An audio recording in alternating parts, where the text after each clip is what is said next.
Science Cafe, the Science Cafe, the Science Cafe.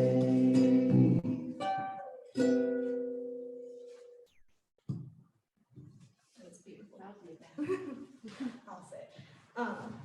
So awesome. So thank you guys all for coming today. We have a super interesting speaker. So Dr. Salman Hameed, nice to meet you in person. So you have a super interesting career that spans from astronomy to sociology and all kinds of things. So I just want to start here by asking you, like, how did it all begin? Like, tell us about yourself. Well, first of all, thank you very much. And I know last couple of years, after the pandemic, so it's great to be on a live event. And thank you for inviting me for this. So I grew up in Pakistan, and I did my most of the early education there. And I got interested in astronomy because of Carl Sagan. He had Cosmos that was shown over there in 1984. It was released in 1980. And the first episode that got me interested in astronomy. So I ended up doing, it took me many years after that. I was in ninth grade at the time, and it took me, I think, 17 years after that to get my PhD. So that's how I got interested in astronomy. But because I grew up in Pakistan, much more religious society and very different cultural context, and I was interested in questions about how to think about science in these different cultural contexts, because literally, I mean, I moved from one to another. And so I got interested, and that's what sort of kept on rolling in that direction. And a small club for liberal arts colleges. I didn't go to liberal arts college. I didn't know what a liberal arts college was. I went to big state schools, but I had a postdoc in astronomy at jointly shared by UMass and Smith College. And that was the first time I was introduced to liberal arts education, and that's got me interested in other disciplines. That's really fascinating.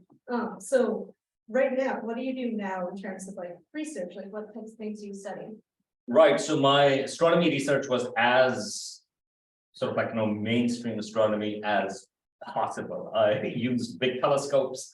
I looked at how stars form in galaxies, and it was really privileged to go to use telescopes in Chile, in Hawaii, or in Arizona, New Mexico. And then when I got interested in the questions of how people think about science, or more science in society, I got a position at Hampshire College, and I was very lucky to get a position that was very flexible in terms of how to approach things.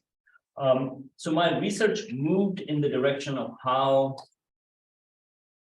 people in particular in Muslim societies think about science. But it's a hard question to just say, hey, how do you think about science? That actually doesn't give you much information. So I was more specifically looking at biological evolution, because that is a topic which sometimes or often, or however you want to call it, can create sort of you get much more interesting responses if you do that. So I used evolution in some sense, as a probe to think about people's relationship with science. Awesome. So you're still doing that with your astronomy work too, like talking to people about space and just what that questions bring up about our place in the universe and things like that too. Right, yeah, and astronomy has stayed with me. I mean, as my first love in that sense. It has stayed where I still communicate. So I do. I make videos also for audience in Pakistan in Urdu, and of course, I do communication here as well. So, that keeps me engaged. In some sense, I have to be following up of what's going on in astronomy, and not from a research perspective, but certainly from a communication perspective. But I think perhaps what you were alluding to is the fact that these questions, when you're talking about science and society, then it becomes connected together of how people are thinking about these questions of origins, for example, including astronomy. I mean, astronomy plays a big role. And of course, if you're thinking about life elsewhere in the universe, then evolution also comes into play. So those things are intertwined. Sure. So you obviously love astronomy and things like that. You must be super excited about the James Webb Telescope. Well, just for that question, I can more sure. This is for people who are present. Oh, actually from Zoom too. So, yeah, so this is actually the James Webb mirror. No, it is quite incredible James Webb images, and hopefully we're going to keep on seeing some spectacular images. Yeah, for sure. So when we're speaking about it, like any of these like new astronomical findings, or even recently the James Webb Telescope had the newer picture of the God pillars, because what people call them. Pillars of creation. Yeah, pillars of creation. So do you find that it like challenges people's perspectives, or like more brings people a sense of wonder? Right. So this is a kind of a question where I'll have to put multiple hats. And so I'll be juggling hats for this question. One is purely from the perspective of science communication. I find these kind of things which grab attention, but unfortunately they don't do a service to how people think about science, right? So pillars of creation. So this is a star forming region. Sort of kind of gas stars forming gas nebulae, or sort of like gaseous blobs, and within it our own sun 4.5 billion years ago formed in that kind of a place. And there are many of these star forming regions. And then Hubble Space Telescope, so this is back in the 1990s, one of its first images was a star forming region. Its non-sexy name is M16, or the Eagle Nebula. M is just a catalog, Messier catalog, 16th object in it. And within it probably you all have seen those images, and it looked like sort of like these pillars, these figures. And then I forgot whether it was reported, or maybe some astronomer may have actually used those words. Like, look, it looks like a pillars of creation, which, okay, technically because stars are being formed, you can talk about that. But as you can imagine, it grabbed a lot more attention because it was called pillars of creation, right? But it's just a star forming region, and there are many other star forming regions that Hubble Space Telescope has taken spectacular pictures of. And just as a closing loop on that one, it's actually really cool, because what's going on is you have these gas clouds, and what's interesting is why those pillars, or how those pillars have been carved. And that is because some stars that already have formed within the same cloud. Some of them are really big stars, like 10, 20 times bigger than our sun in terms of mass. And they emit a lot of ultraviolet radiation, a lot of ultraviolet light. And that light actually starts evaporating the gases from the nebula from which they were born. So they themselves have already formed, but now they are evaporating the gases, and in some sense, preventing the birth of other stars. So there is a battle going on. There are other stars being formed in there, but also the gas is being evaporating because of these big stars that have already formed. And so just like you can think about how water carves out valleys or canyons, in the same way, it's this light from these stars that has carved out these pillars. And these pillars are basically slightly more dense compared to the place that has already been evaporated. So that just like water goes through, denser parts are left and the other space in there. So anyway, so there is some really fascinating story behind why those pillars are there. But, and this is my switching my hat, but then when it comes to pillars of creation, obviously people think in terms of, and in fact, when this came out in 1995, I just started graduate school at the time. This was a big deal from the Hubble Space Telescope. This was an amazing image. And there were news stories in, especially sort of like, I mean, the more, for example, in Pakistan, for example, like, that people are seeing, this is the place where God lives, or this is the place where things have been created. And here as well. So you can imagine how those stories get translated in these different ways. And so two answers to your question. One is, people actually more think in terms of wonder at looking at this. And I think you can actually use wonder purely from science too. I think it becomes a little bit misleading, even if we try to be, and by we, I mean, here I'm using my scientist hat in there. When we try to be a little bit cute in terms of that. Same thing was with Higgs, with God particle, which was just Higgs boson. There's an interesting story behind it, like, as a science story, but certainly becomes the God particle. And people are like, oh, did we discover the God particle? Okay, we did. And right, so I mean, it doesn't go anywhere, right? So I think that's partly the reason what I would describe it as, that where we have to be cautious in how we communicate science, and pillars of creation is just one example. For sure. I think now would probably be a good time to take our first Q&A break with everybody. So if there's any questions in the audience here or online, just raise your hand and I'll bring a microphone over to you, or you can talk loud.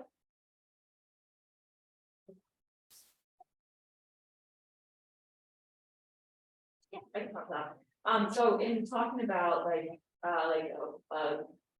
pillars of creation getting misconstrued, is this like, oh, this is where God lives or something like that? Obviously, you just talked about how you think it's dangerous that this can get like misinformed this way. I guess I'm wondering like what you feel the danger is there, one, and then also how you combat it. Yeah, thank you. So the question is, what is the issue, right? I mean, in some sense, okay. So if I can describe it more in a detail, I mean, in some sense, there is no issue, right? I mean, like, yeah, sure, fine. If people construe it, that is fine. I think the way I would describe it is, science itself is actually really interesting. And in some ways, people should know, as scientists, we also try to convey how we do science and how we think about problems, right? And it is exciting. And it's about wonder. That's the reason why we are driven to that. By using a term like pillars of creation, it somehow leads to, hey, this is what we were looking for, right? I mean, if we were not looking for God, what else were we looking for, right? I mean, obviously, if we are calling this pillars of creation, what were we looking for? So it gives, and that's the reason why I think, and how I started talking about it as well, like there are many star forming regions. This is just one of them, right? Otherwise, people think this one was a really special one. And also, it may be the end of inquiry, right? I mean, in some sense, once you found the pillars of creation, what more do you want to find, right? Whereas this is a star forming region, which is part of many other star forming regions. It's part of an inquiry that scientists are involved in. So I think, and say, by the way, and the same parallel goes with the God particle, the Higgs boson.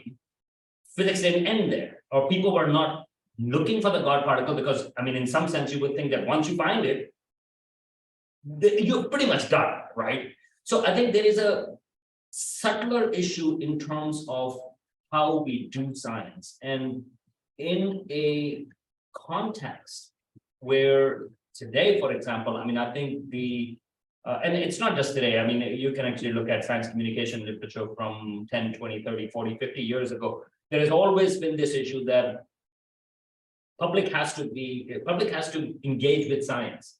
But now it is far more important because of how much science-driven technology, or science itself, we are in the pandemic, we are part of. And something that Carl Sagan said, and many others have said, that if you are in a democracy and your vote determines, for example, how you are going to respond to a challenge that where science can sort of like provide a solution or not, well, then you have to understand how science works. So I think it is in this larger picture that I'm bringing it in. So as such, pillars of creation may not be a bigger deal, but I think it is important to sort of like show of how scientific questions are construed, how people go about that, and including uncertainties, right? I mean, so that I think it's part of that, And all of those things, again, I'm not a biologist, so all of those things go, or epidemiologist, all of those things go hand in hand with uncertainties that were associated with early pandemic responses. So this is just another way. And if I can just give one other example, when James Webb Space Telescope's first image came out, it was about a galaxy cluster. And there are some of the farthest galaxies we have ever seen, like, the early in the universe. And they challenge some of the models that about how galaxies form. We think, so the universe, sort of like a Big Bang, happened about 13.8 billion years ago. And so we expected that it would take about maybe a couple of 100 million years for galaxies to form. Now, James Webb Space Telescope has pushed this limit to the very first galaxies. And some of the earliest results that came out really was surprising, because some of the galaxies look like they're very well formed, even though they are only about 150 to 200 million years after the Big Bang. So it was a really interesting challenge. And there are astronomers who, by the way, that's a great thing. It's something that is a little bit unexpected. So as scientists, that's wonderful, because you go like, hey, now let's figure out why that is the case. Unfortunately, a lot of the ways the news got spun was that James Webb Space Telescope is disproving Big Bang, right? And so this is a great example where people have to understand how science works, meaning to say that even if you find that out, no, one observation doesn't disprove something, right? That's not, and nobody thinks that way, right? Apart from the fact that it's a new telescope, it's giving new results, well, right, people try to figure that's where this inquiry begins. It's not the end. So again, this is a moment to think about the process of science. So again, looking at the parallel with the pandemic, how people were looking for, okay, how do we think about, okay, how do we combat it? What is causing it? Those uncertainties, and people are uncomfortable with uncertainties. But as scientists, I think this is a really important thing to show why. I mean, there is something, I mean, scientists are more comfortable with uncertainties about results not knowing. And I think communicating that part, because the public perception is, because oftentimes it's very presented in a very certain manner, that this is it, you just find this thing and 2 + 2 and it should be 4. That's it, done, we are done. No, it's the fuzzy part. And it's the fuzzy part, I think, that's where we should convey the excitement, that's where all the exciting thing happens when we don't know. I always say, like, the PhD theses are not done on things that we know. That would be very boring. Go with the thesis which we don't know. So that aspect. So I think, I'm sorry for that. I mean, it's a long answer, but I think it's a broader picture question. Thank you. We have one quick question from the Zoom. And it was on a question of why was that specific star creation named like pillars of creation then? Why not just name it something more generic or something more accurate to allude to that there are many or not just one? I think they're talking to like why use that sort of, I guess, flashy language. Yeah, I mean, that's a good question. I don't know. I haven't looked into sort of like how it was exactly reported. But I have to say, I mean, and so it could be just sort of like the way the press conference happened and the way it used. But I have to say, if you listen to press conferences about these results, trying to connect with the general public, oftentimes the NASA scientists and administrators, they sometimes end up using this kind of a language. And this is one of those things that you have to be aware of it. So this is, again, this goes back to this question that how you have to be careful about this language. This was another instance was, and again, I cannot remember it very precisely, but recently, I think with the launch of the James Webb Space Telescope, because it went down, the launch was moved up to Christmas Eve. And then on the Christmas Day, in fact, and the NASA administrator actually used biblical language to describe about sort of like what astronomers are doing. Now, then I heard a talk actually about analyzing it, and the talk was about how NASA actually uses biblical language to talk about these things, except the problem is that James Webb Space Telescope was supposed to have been launched in October. It just ended up getting delayed, and it was supposed to be on the 24th of December, and then it ended up being on Christmas Day. But because it was on Christmas Day, they used that language, and I think that, again, you have to be aware of, especially in a world which is now really deeply connected. So it's a really good question, but I think we have to be more cautious. Thank you. For sure. Yeah, I think one of the things you've hit on a lot is that there's this balancing act between using language that will get the public interested and like aware of something that's happening without distracting from what's actually interesting about the science. It's very careful. Yeah, if I can just say, and because science is really interesting, you don't have to stretch on that, because if you are going to err, I would go on the erring on the cautious side, because I think we all do stuff that is really interesting, and that's what we need to communicate. We try to, at least. So getting into our next and yet more talking about like your current work and everything, or at least the work you've done. You led a 4-year National Science Foundation funded study on the reception of biological evolution in diverse Muslim societies. So you kind of talked on what it has inspired that project, but like what kind of data did you collect? How did you do that work? Right, so this is very different. So as much as sort of like, with astronomy, you look at telescopes and you look at galaxies that are far away. This was actually qualitative. So this was about interviewing medical students and medical doctors in the different countries. And so Muslim physicians and medical students. And so this was interview work. I interviewed about 170 physicians and medical students, some in the US, UK, Turkey, Pakistan, Malaysia, and Indonesia. And so purely from a methodological perspective, I absolutely love doing interviews. But I also learned that when you're doing interviews, you yourself become part of the subject, sort of like, and it's much more complicated when you're talking and you're asking questions, and then people can ask questions back and so on and so forth, which with galaxies, it's much easier. They don't talk back. I mean, so in some sense that was very different. But so from the methodological perspective, it's very different, but in some ways it wasn't that different, because my sample from my thesis and from my research work in astronomy was about 100 galaxies. And so in terms of thinking about it, that it's not just one. So purely from sort of like from anthropological service, deep embedding in it, where you just sit and talk, sort of like spend a couple of years with one person. That's not the case. But it was more like, you get some complexity, but you are spending about half an hour, 45 minutes with a person. But it's also not just a written survey. And so that's how I felt about sort of like a lot of big galaxy surveys, but just, you don't get to know the galaxies at all. I thought you know some of it, but don't spend the entire time with one galaxy. Yeah, that makes sense. So what kind of findings, what were your findings from that? So in a very broad way, what I would say is that, so people ask this question, so do Muslims accept evolution? And I think that's the headline story.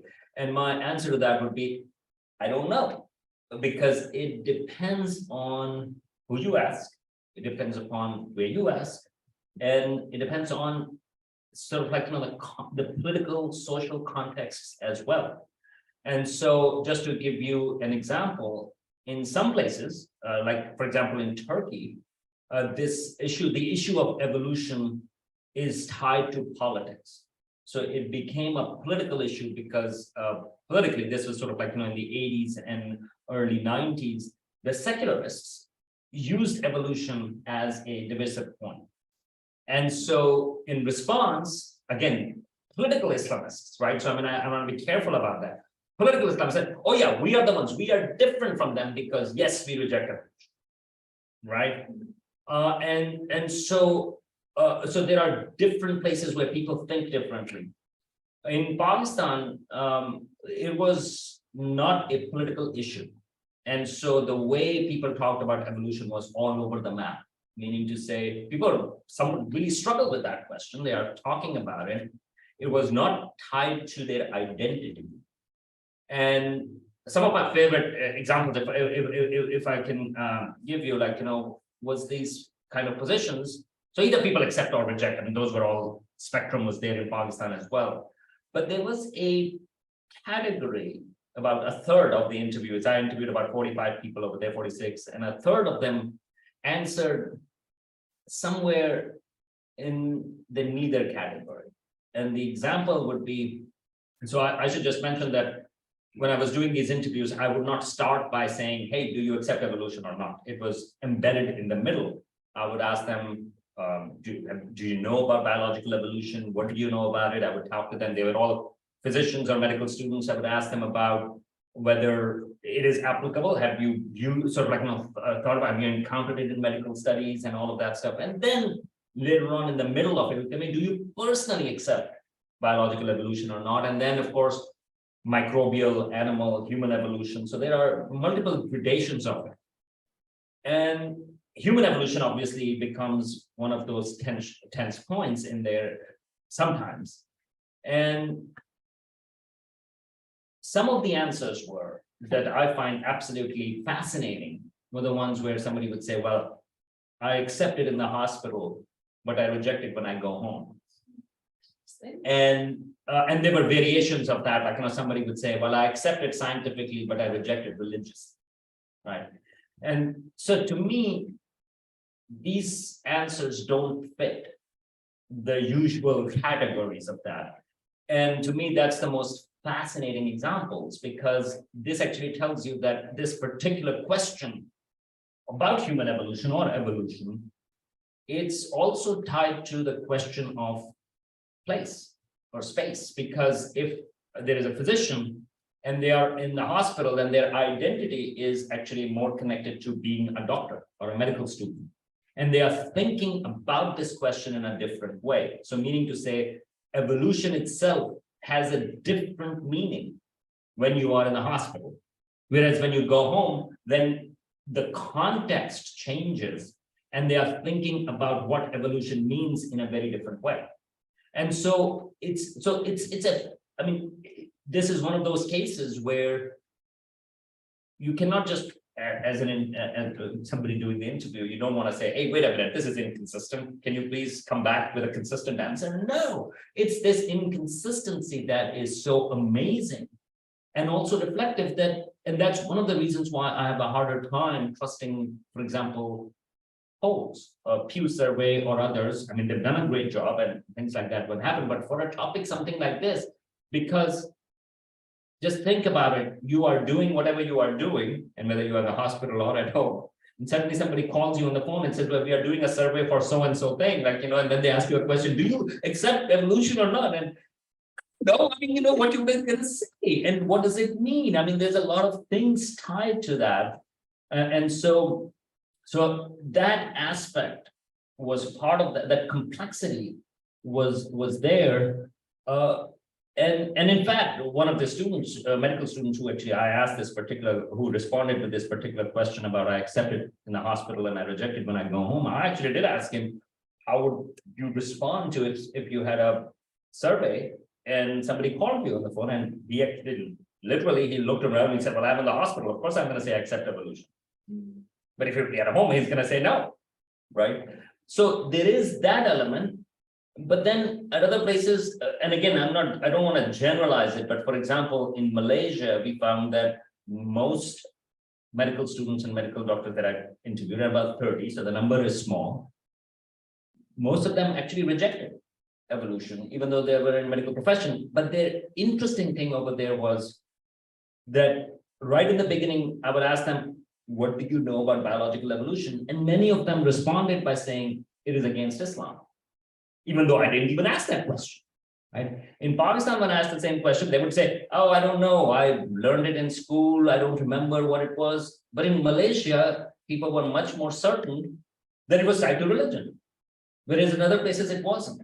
So that's an interesting question of why in Malaysia we were finding these answers. And we think it may have, again, got to do with religious identities, because there is sort of like, ethnic Muslim populations, ethnic Malay populations. You also have ethnic Chinese over there, ethnic Indians.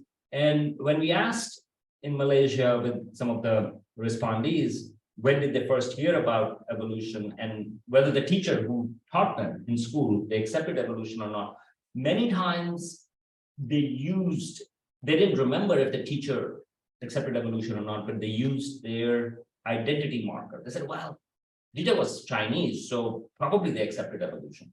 So again, these are just hints of that, we cannot say because our samples are small.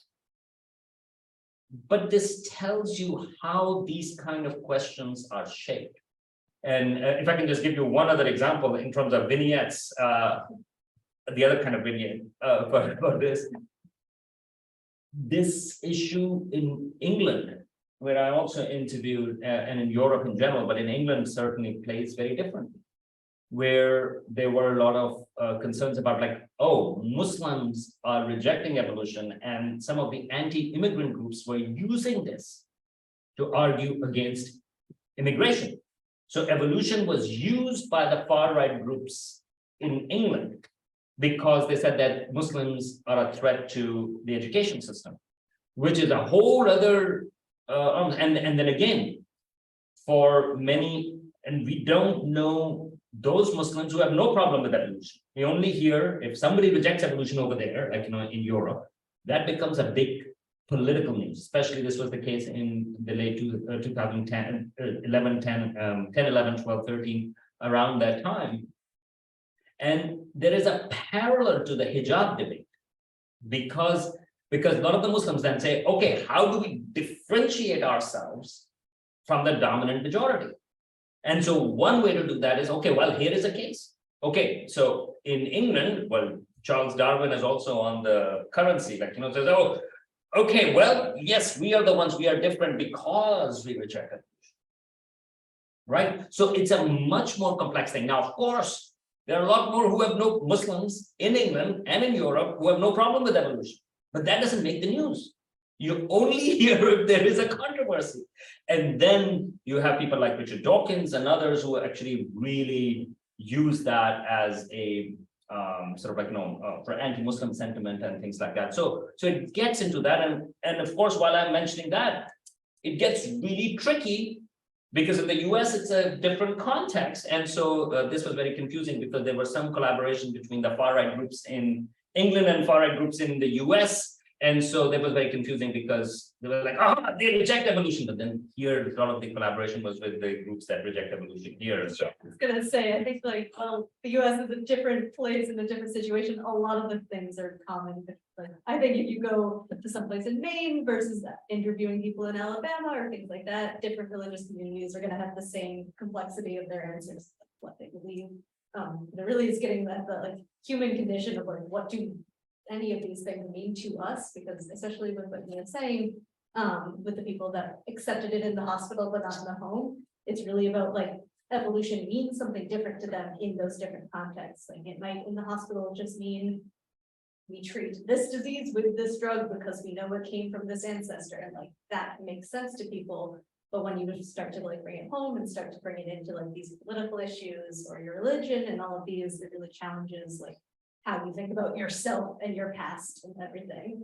So and also what evolution means, right? I mean, for people, I mean, some people think that evolution is atheism, for example, right? And for some people, it's and also this notion that it's monkey to man. Like, I've never seen a monkey turn into a man, so on and so forth. So there are all of those things in terms of what you think about evolution. However, all that said, there is one more concrete thing I can say. Or one concrete thing I can say. So this question about do Muslims accept evolution, I was like, I don't know, it depends. But young Earth creationism, the idea that the world or the universe is 6,000 to 10,000 years old, which was more prominent, for example, here in the US, that is more or less absent in Muslim societies, and that has to do with the fact that. And same thing with evolution as well. I mean, generally, Quran is not very clear on sort of like, or it doesn't have a very clear-cut origin story, or it's not laid out as Genesis, for example, even though Genesis is also interpreted in many different ways. But certainly the age of the universe it's very clearly not clear in the Quran. Meaning to say, at one point, it's a 6-day creation, so it's a similar type of thing, but it says, well, one day could be your 10,000 years. And at other points, it says, one day could be 50,000 fewer years, right? So young earth creationism in that sense is not present. And when we hear about it, oftentimes it's borrowed from creationism here. And there's somebody else who did a study amongst Muslims in Canada. And it found that is where some young earth creationism was there amongst Muslims. And that's a beautiful example of cultural influence, sort of like, how it shapes up your views. Okay, that's really cool. So just kind of like continuing on this point, but kind of reverse, it's like, what does the science community miss when they kind of ignore religious communities? And like, also, how do you keep these discussions super respectful? Because people obviously are very tied to their beliefs either way for anything, so. Oh, right. Okay. So if I can answer that question, then I think we have solved most of the problems. So that's what We're just gonna solve world peace. That's right, exactly. So, okay. So first a disclaimer. It's not going to be the answer or perfect answer, right? But I think this is in continuation with the first part where we talked about pillars of creation as well. One very obvious point is that to think, and this view is changing a bit, but to think that somebody is religious and if they reject evolution, that they are stupid, right? That should not be the case because there are a lot of reasons why somebody might think that. So that's the first thing I would say, that we should not link intelligence with what somebody believes. And that's sort of like, so that's one of the critiques of somebody like Richard Dawkins, for example, in there. Second thing is, I think, as I've mentioned, there are complex reasons how people reach their personal beliefs. And we as scientists, and my third point is coming in as well. So let me go to the third point and come back to the second point because it's connected. We as scientists should not think that we are separated from culture and from religion, because there are a lot of scientists that are religious too, various forms of religion. So when I'm saying those things, I think we should be privy to the fact that we should not present it. Those religious folks, they have complex views. No, we are all part of the culture together. Some are religious, some are not. Scientists generally tend to be less religious. And again, a big range of definition of religious, but tend to be, but they are not exclusively so. And so when we are thinking about these questions, we should think about this complexity that comes with this type of interaction, where there may be religious people there, where there may be religious people in the scientific community. And then there are two things. One is this evolution question. For example, if I take this example, I used to get very upset about it. Or I should say, I used to get much more upset about astrology. If somebody, because people say, you do astrology? So I used to get very upset about it, right? And maybe it's my age, but I don't get upset as much. And same thing with evolution. If somebody says they don't accept evolution. Okay, I would try to talk to them, hey, why not try to understand it? But just think about from the context that for me, not accepting evolution is a big deal because I'm a scientist and my research in some sense is connected to that. For a biologist, it's even more concerning. If you say I don't accept evolution and I'm a biologist, I would be like, no, I don't accept in expanding universe, even though I'm an astronomer, so on and so forth. You can think about it. That's because my life, my work is tied to that concept. Now, I can imagine if somebody says, I don't accept evolution. When I ask, and oftentimes it's the researchers who ask this question, do you accept evolution? No. And you go, how can you not? It's such an important idea, right? For whom? For me as a researcher or as a biologist. But for the person whose question being asked, there's a whole life around it. And belief or disbelief in evolution, or acceptance or non-acceptance of evolution, plays a tiny role. Oftentimes when some scientist comes in like me, ask, do you accept evolution? So they are responding to a question that has a very lot less importance in the worldview compared to somebody who has a lot more value to it. And I'll give you one more example to that. People talk about life in the universe. People say, I saw this thing up there. It must be a UFO, right? Like, it's a flying saucer. I mean, not just UFO, but it's a flying saucer from another planet. And a lot of people say, like, yeah, probably, I believe in it. Right, but as an astronomer, that question, if you just say that was a spacecraft from another civilization that traveled all the way, well, that is deeply, intricately involved in sort of like, a lot of the things, a lot of the questions, fundamental questions in astronomy. So to me, just say, oh yeah, well, I guess I believe in you, aliens now, right? So for me, the cost of believing in it is much higher compared to somebody who is just walking like, and said, hey, I believe in it.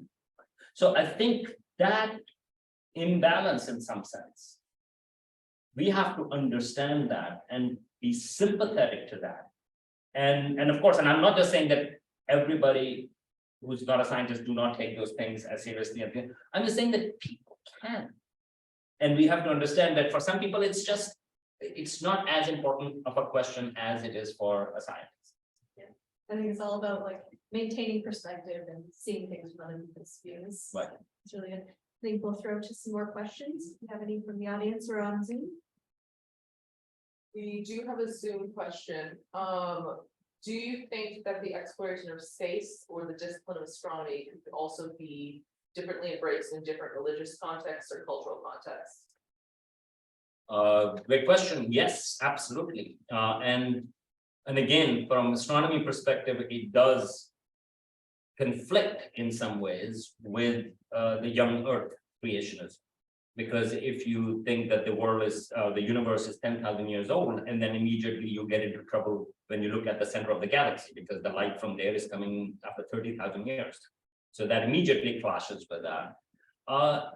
More interestingly, the question of intelligent beings out there, that's a really fascinating thing, which a lot of religions, and I'm using the term very broadly, are okay with that. So for example, the Catholic Church, I mean, they've had interesting debates about that, not just today, but actually from the 12th century on. And their official position, the church actually took an official position, and their official position was that, yeah, there are extraterrestrials out there, which is a whole other fascinating historical accident, why a particular thing happened, because it was a theological question that whether on other worlds God has created beings or not. And the question was, and the answer initially was given like, no. And then the church said like, wait a minute, what do you mean no? I mean, if God wants to do it, God would have done it, and you cannot talk about God's providence. And so, but then the Catholic Church actually in the 12th century 13th century went one step forward and says, not just that, but God did create extraterrestrials at other places, beings at other places. And in fact, this was their position up in the, still is the position in there, but in fact, this particular position was used to critique the church by Thomas Paine in the Age of Reason, because he had said that this position is inconsistent with this Jesus as savior and so on and so forth. I call that like, planet hopping Jesus, because they were to go in different places, save all the other species. So that position is there in Islam and Muslims in general, because it talks about God as God of the worlds. And so people interpret it as meaning there must be other civilizations out there.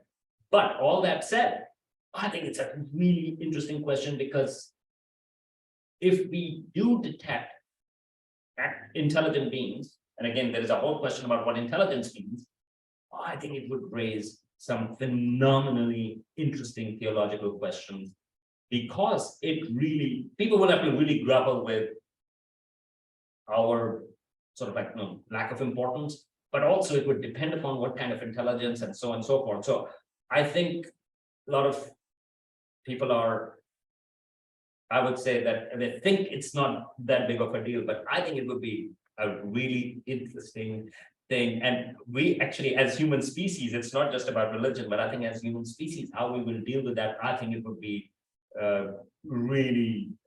it's a really big unknown.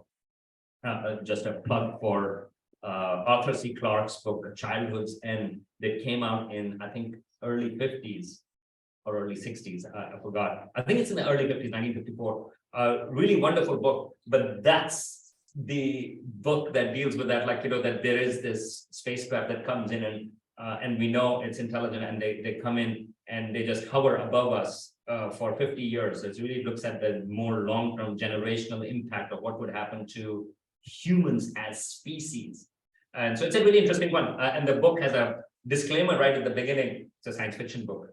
It has a disclaimer at the beginning that says that, the views expressed in the book may not be those of the author. So, and partly it has, it is tongue in cheek, but partly it's because where the book takes you, it's some of the conclusions may not be the ones that you're familiar with Arthur C. Clarke's own views. So it's actually really interesting. But anyway, so that was one interesting exploration of it, but it's a really big question. Questions before I get into anything? Okay. So you do a ton of different projects. I have some of them written down here. Where you're on a weekly morning show on WRSI. You have segments on WHP, another radio show. You have a podcast that's in Urdu. You're obviously writing articles. You have thriving YouTube channels. You've got astronomy clubs. You have so many things on top of your role at Hampton College. But first of all, how do you find the time for it all? My paper can't even hold up to it. Thank you. Well, it is a little bit hard, but right now I'm on leave from Hampshire this year, so that's one way to find it. I think so. The radio show, especially the weekly one, it's just something that I think these are all tied together, as you can see when I'm giving you answers as well. I find them they're all tied together in thinking about. I still love science communication. And in some ways, all of these things are threaded to that. So even my research on science and society, it actually informs how to do communication. I think that's an important component. And I don't want to sort of like demean it and say, oh, so I'm cynical about it. No, that really helps thinking about how do you choose your words? How do you say things? And so I think that research is important in that respect. But ultimately, I find it really bizarre. I don't have an explanation for it. That my life, I was in ninth grade, when I watched the first episode of Cosmos. I had no clue what Cosmos was. I like science fiction. So if somebody had told me, I was in ninth grade, that it was a documentary, I would never have seen it. But I didn't know what it was. And I watched the first episode of Cosmos, and at the end of the episode, Carl Sagan had last 10 minutes, the cosmic calendar, in which he basically compressed the entire history of the universe into a calendar year. So the Big Bang happened on January 1st. And so the Earth didn't even appear until September, right? Life started on September 24th. And all of human history, for example, is on the last second of December 31st, right? And I just remember my jaw dropped. And I distinctly remember, this happened many, many years ago, decades ago. And I distinctly remember that feeling. And I was just like, whoa, wait a minute. You can do that for a living? You can, this is a field, because I didn't know there were astronomers, because when I was growing up, well, yeah, you could be a doctor, an engineer. A new thing was coming up, MBA. my older brother was a doctor, and one is an engineer. So my dad wanted me to go to an MBA. I was like, but I like science. I was like, yeah, but we already have an engineer, right? And so that I am sitting here and talking to you because of that one night in 1984. And to me, that's bizarre because I never met Carl Sagan in person. And I wanted to, but he died actually in 96. And so there is, so if somebody says, okay, so who was the most influential person in your life? And of course you would say, well, your parents, well, right, I mean, that's a give me answer, but no, really, I'm just saying, joking. But no, but I mean, impact in terms of sort of like who had the biggest impact on you intellectually. And I would say Carl Sagan. Okay, when did you get a chance to meet him? No, I never met him. And so to me, that's a bizarre thing that somebody could have such an impact that I'm talking to you, talking about this almost 40 years after I had that one evening. And it was simply because of his words on a television set.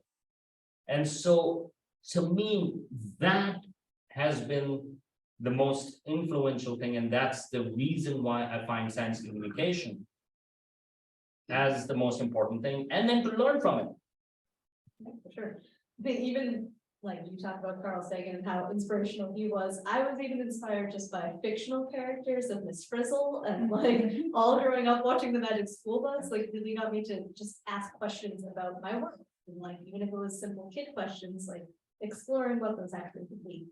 So I think it's important. So talking about like communication and everything like that, do you find like that just access to resource materials is a big challenge for some people? Like at least for us during the pandemic, one of the things we saw a lot was like making sure all of the students had equal access to internet in the home and things of that nature. So like, what do we do to make sure we can communicate materials about science, communicate actual findings and anything like that to a wide array of people? Right, so if, although this internet access or high-speed internet access is an important component, but I would say the biggest problem is not lack of information. It's too much information. And how do you sift through, how do you evaluate information? I think that's the biggest challenge. And this is a challenge, again, not just for science, but for democracy as well, and for other things as well. I think that's the biggest danger that we, and if I can circle it back, that goes back to the first question about the pillars of creation thing, right? We really have a responsibility to figure out, to teach, I mean, and then from communication perspective, that how do we know what we know? And that it's not just simply related to science, but it related to other fields as well. Of course, the pandemic really laid bare the necessity of that and the dire consequences of people not accepting it, right? And that's where the communication comes in.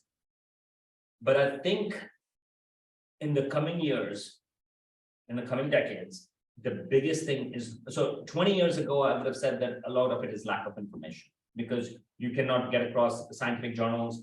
You don't get across sort of like current information. Today, that is not the case. Even with, yes, high-speed internet and things like that are an issue, but the bigger challenge is the right information and giving people the ability to figure out what is right or what is credible and what is not. I think we have lost that bit, and I think that is far more dangerous than anything else. I think that's a good note to end on and everything. Thank you for coming. Do we have any other questions from the audience before we say thank you to it? Do you have a Zoom question, but this can be a long form kind of text one. Somebody wants your science fiction reading list post read, so that can be a follow-up post, but that is a request. So just so you know. Awesome. Well, thank you. Can I say add one more thing?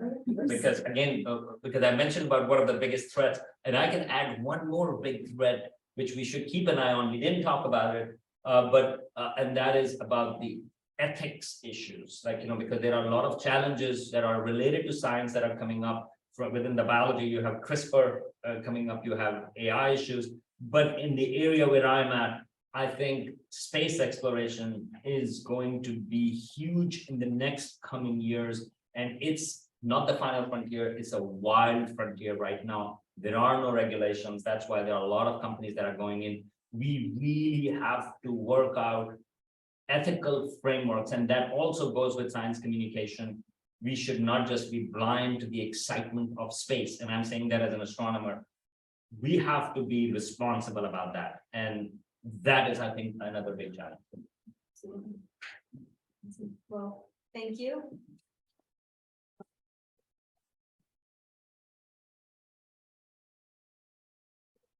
Most likely excess pizza, so feel free to take some on your way out. And we will be having our next cafe November 18th. It's going to be on a Friday, so just so you know, mark your calendars, and we'll be back here. Thank you.